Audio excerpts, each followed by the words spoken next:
Once upon a time, in a picturesque village surrounded by lush green fields and rolling hills, there lived two brothers named Peter and Simon.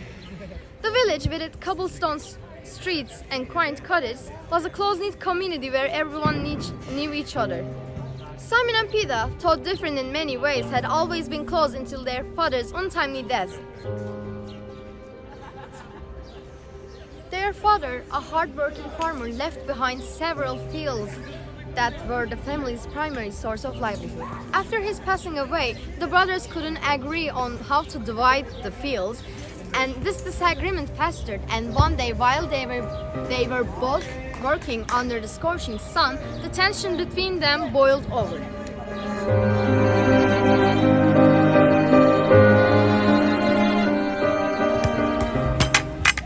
I will cultivate this field. No, our father cultivated this field while he was alone. It should be mine. I'm the firstborn, and by rights, this field is mine. Father, let me work this field because I am poorer than you and needed the help more. Father would a trust and useless person like you to handle important field. Be grateful. You have two other fields to work on. The fact is, since you are the real useless one, he couldn't let you cultivate this field.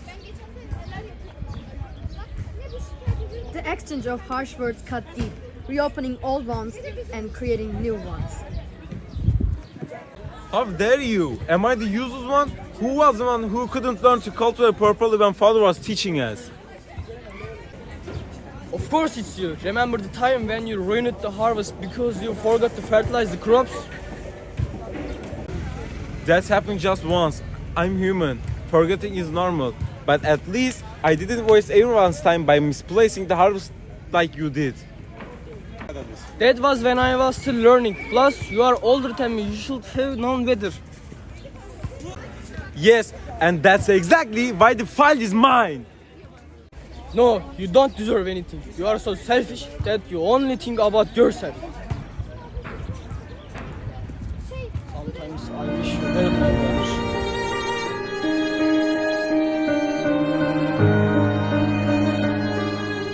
They parted ways, their backs turned to each other in anger. For months they didn't speak. When they crossed paths in the village, they averted their gazes and walked on without a word. The once silent village now felt the strain of their conflict. The villagers, who had watched the brothers grown up, were saddened by the rift between them. They tried to mediate, but their efforts were in vain. One day, Thomas, a wise and elderly villager, approached Simon as he was fixing a broken fence.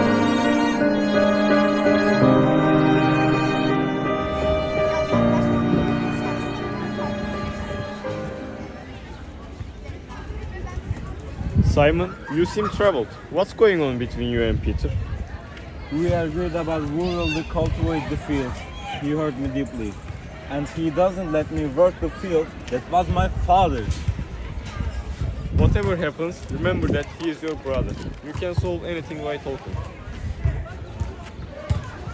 After all things he said, I don't even want to see his face. And he doesn't want a brother like me.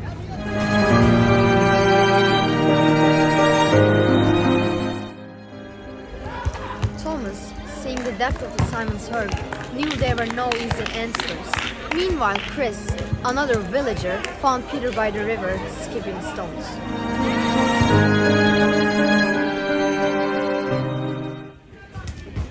Why?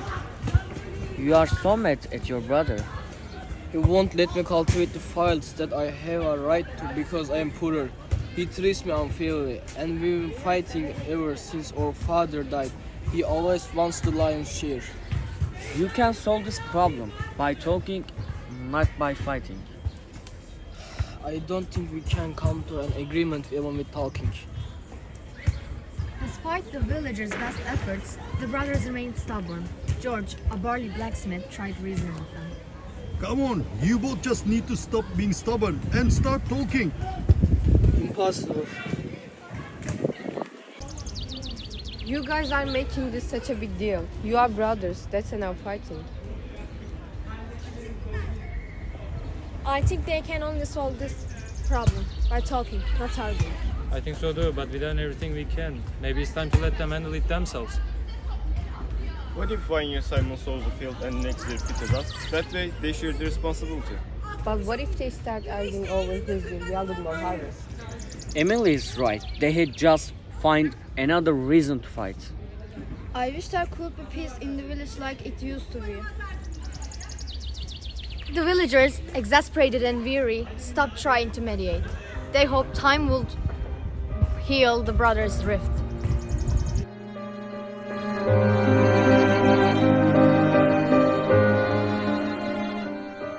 Life continued, but the village wasn't the same. The children of the village, including Simon's and Peter's, attended the same school. One day, Simon's daughter fell severely ill. Her teacher, Miss North, noticed her condition worsening. Don't worry, sweetie. I'm going to call your father. Miss North dialed Simon's number several times, but there was no answer.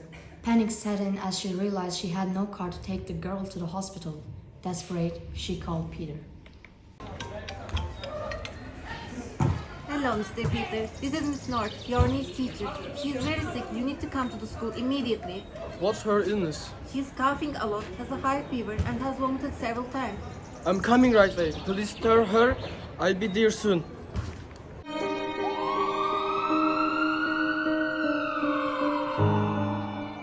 Hello, Mr. Simon. I'm calling from the hospital. Your daughter is very sick. You have to come hospital very quickly. What? What happened to my daughter? Is she okay? Okay, I'm coming right now.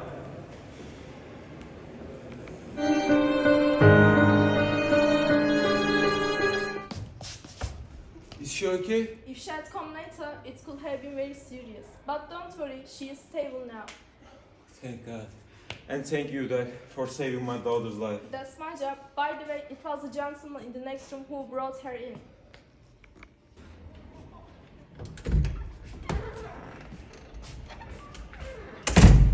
Peter? But how? When the school couldn't reach you, they called me. I brought her here as quickly as I could. Thank you. You saved my daughter's life. It's not a big deal. Actually, there's one more thing. I want to apologize.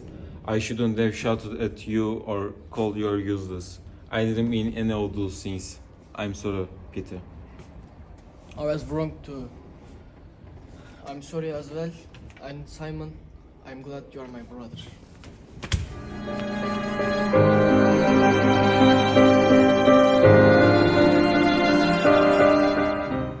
The two brothers embraced, their hearts mending with the warmth of forgiveness. From that day forward, they worked the fields together, sharing the labor and the fruits of their work. Their children, witnessing the reconciliation, played together happily, bringing a new sense of peace and joy back to the village.